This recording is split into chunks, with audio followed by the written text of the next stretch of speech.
ভোটের ফল প্রকাশ হতে দিল্লিতে চড়ছে রাজনৈতিক উত্তাপ। বিরোধীরা তারা চেষ্টা করছেন যে তাদের একতা তুলে ধরতে, আর অন্যদিকে শোচনীয় অবস্থা আবার কংগ্রেসের।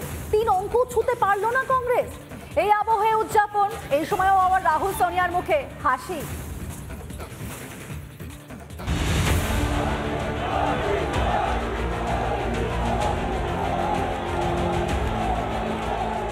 জোট বেঁধেও একা বিজেপিকে ছুঁতে পারল না কংগ্রেস।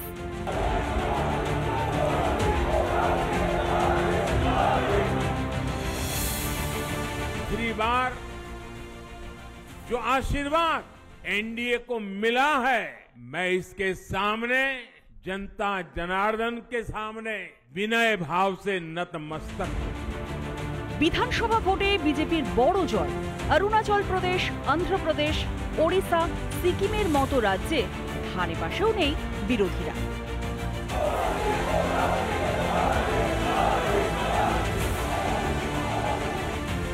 যে কেরালায় দূর দূরান্ত পর্যন্ত দেখা যেত না বিজেপিকে, সেখানে এবার খাতা খুলেছে পদ্ম শিবির।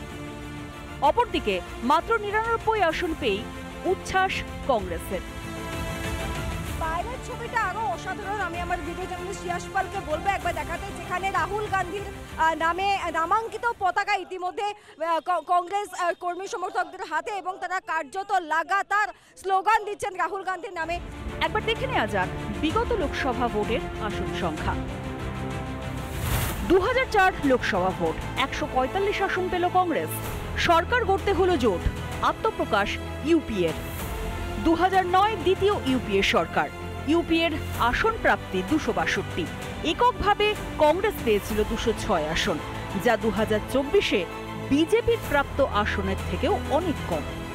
এই সংখ্যা নিয়ে ইন্ডি জোট শরিকদের বিজয়োল্লাস বেমানান নয় কি? রিপাবলিক বাংলা। টেনে টুনে 232টি আসন, ব্যাস এতেই সন্তুষ্ট থাকতে হয়েছে ইন্ডি জোটকে।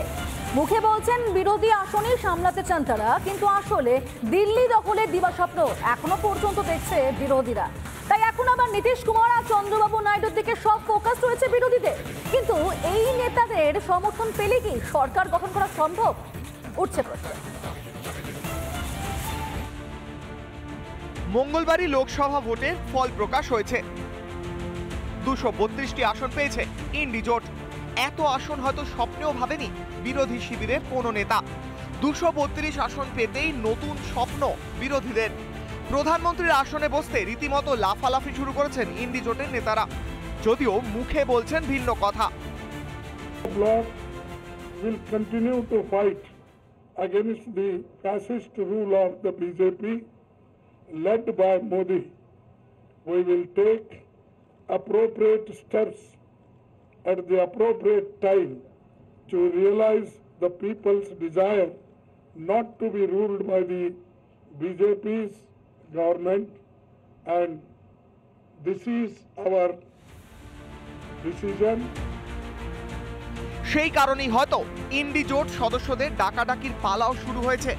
ইন্ডি জোট শরিকদের মনে একদিকে যেমন লাড্ডু ফুটছে, তেমনি বেশ চিন্তিত বিরোধী নেতারা। চিন্তার কারণ, সরকার গঠন করতে হলে শরিকদের সঙ্গে সব হিসেব নিকেশ পরিষ্কার করতে হবে। হয়তো সেই কারণেই এখন থেকেই নীতিশ কুমার ও চন্দ্রবাবু নাইডুর 7 পা ঘোরা শুরু করেছেন ইন্ডি নেতারা। নীতিশ কুমার আর চন্দ্রবাবু নাইডু এত গুরুত্বপূর্ণ কেন? উত্তরের জন্য একটু পিছনে তাকাতে হবে। চন্দ্রবাবু নাইডু 2019 সালে এনডিএর বিরুদ্ধে বিরোধীদের এক সুতোয় গাঁথার চেষ্টা করেছিলেন। অন্যদিকে নীতিশ কুমার 2023 সালে ইন্ডি জোট বানানোর মূল কর্ণধার ছিলেন বিহারের মুখ্যমন্ত্রী। কিন্তু লোকসভা ভোটের আগে শিবির বদল করেন এই দুই রাজনীতিবিদই, যোগ দেন এনডিএতে। এনডিএর আসন সংখ্যা 293।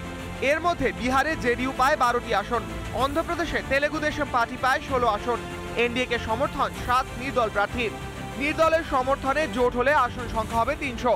টিডিপি ও জেডিইউ জোট ছাড়লেও এনডিএর হাতে থাকবে 272। এবার দেখুন আরো এক সমীকরণ। মোট আসন 543, ম্যাজিক ফিগার 272। 232টি আসন পেয়েছে ইন্ডি জোট। ম্যাজিক ফিগার থেকে ইন্ডি জোট পিছিয়ে 40 আসনে। এই অবস্থায় নীতিশ ও নাইডুর দলের সমর্থন পেলেও সরকার গড়ার স্বপ্ন পূরণ হবে না বিরোধীদের। जी इंडिया गठबंधन के भी संस्थापक थे।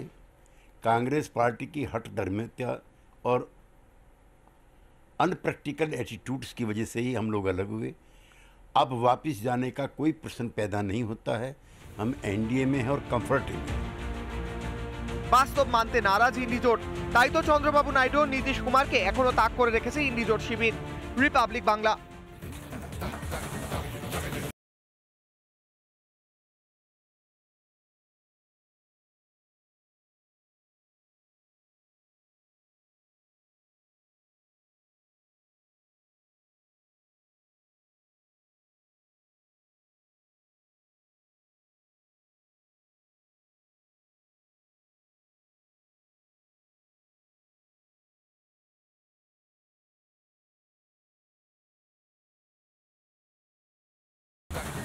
ভোটের ফল প্রকাশ হতে দিল্লিতে চড়ছে রাজনৈতিক উত্তাপ। বিরোধীরা তারা চেষ্টা করছেন যে তাদের একতা তুলে ধরতে, আর অন্যদিকে শোচনীয় অবস্থা আবার কংগ্রেসের।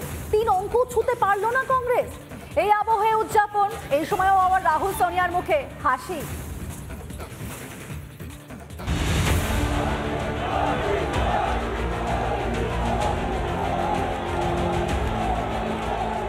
জোট বেঁধেও একা বিজেপিকে ছুঁতে পারল না কংগ্রেস।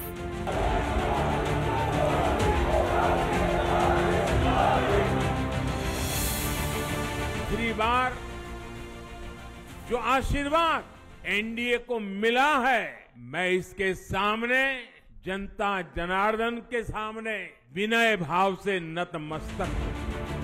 বিধানসভা ভোটে বিজেপির বড় জয়। অরুণাচল প্রদেশ, অন্ধ্রপ্রদেশ, ওড়িশা, সিকিমের মতো রাজ্যে ধারে পাশেও নেই বিরোধীরা।